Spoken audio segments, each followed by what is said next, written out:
રીતે પણ એક વખત ઇન્દ્રદેવ હતા, એમને પણ પરીક્ષા કરવાની ઈચ્છા થઈ. કોની? ધર્મરાજા યુધિષ્ઠિરની. જ્યારે પાંચે પાંડવો અને દ્રૌપદી છઠ્ઠી, આ છએ જણ એ કેદારનાથથી ઉપર જતા નિર્વાહરણ પંથ આવે છે. એ નિર્વાણ પંથની જે છે ત્યાંથી એ પસાર થતા હતા. તેવા સમયે વારાફરતી બધાએ દેહ છોડી દીધો. આ યુધિષ્ઠિર જે હતા એમની સાથે એક કૂતરો હતો. એ કૂતરો એ સાથે ને સાથે જતો હતો. એટલે ઇન્દ્રદેવની ઈચ્છા થઈ પરીક્ષા કરવાની ધર્મરાજા યુધિષ્ઠિરની. એટલે પોતે રથ લઈને આવ્યા અને આ જે હતા યુધિષ્ઠિર એમને કહ્યું કે હું તમને લેવા માટે આવ્યો છું. આપને સ્વર્ગમાં આવવાનું છે, આ રથની અંદર બેસી જાઓ, પરંતુ આ કૂતરાને છોડી દો. ત્યારે આ ધર્મરાજા એ પોતે છોડવા માટે તૈયાર થયા નહીં.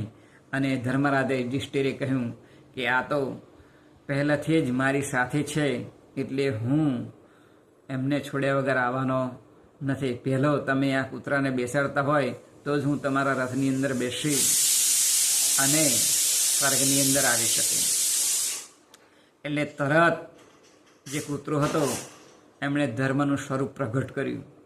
અને પછી એ વિચાર કરવા લાગ્યા ઇન્દ્રદેવ કે ખરેખર હું આ યુધિષ્ઠિરને લેવા માટે આવ્યો હતો, પરંતુ સાથે એમની સાથે ધર્મ પણ છે. જ્યારે ઇન્દ્રદેવની પરીક્ષા કરવાની ઈચ્છા થઈ યુધિષ્ઠિરની, તો એમની સાથે ધર્મ હતો.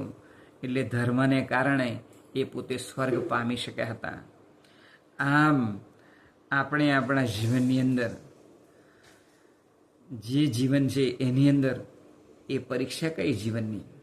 તો આપણા જીવનની અંદર આપણો અંત સમય એ સારામાં સારો જાય, ભક્તિમય જાય, સદાને માટે ભગવાનનું નામ આપણી જીભની ઉપર રમતું રહે. આપણા મનની અંદર ભગવાન સંબંધી વિચારો, સત્સંગ સંબંધી વિચારો, ભગવાનના ચરિત્રો એ સદાયને માટે એ આપણા મનની અંદર રહે. તો આપણો જે અંતિમ પરીક્ષા છે એની અંદર એ પ્રથમ નંબર આવે, પાસ થઈ જઈએ. અને જેમ કહેવામાં આવે છે કે શું થયું?